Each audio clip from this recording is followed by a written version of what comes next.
So at age 4 or 5, there are 2 immunizations that are due. One is called the quadricell. It's a DPT and a polio that have been put together. And the other one is called MMRV. That's a mumps, measles, rubella, and a chickenpox vaccine that had been put together.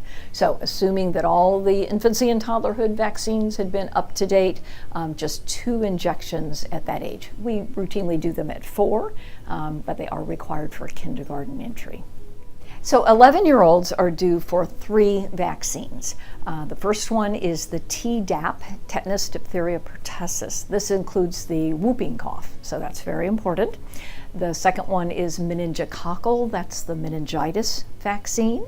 And the third one is HPV, and that's the anti-cancer vaccine. The HPV vaccine now is just 2 doses for our kids under 15, so they can get one at their 11-year-old visit and the other dose at their next well checkup in a year. In addition to that, remember that flu vaccines are recommended every year in the fall, and that's for everybody 6 months of age and up. So at 16 to 18 years of age, there is a recommendation for a second dose of the meningococcal vaccine. This one is for meningitis, so it's very important.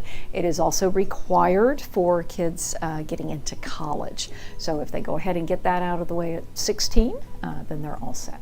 So parents often have questions about why is it that immunizations are so important for their children.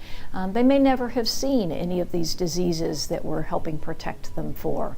But I like to point out that of all the things that we pediatricians do, the most important is actually vaccinating their child. Each of these diseases is very important and can make a comeback if immunizations are not continued.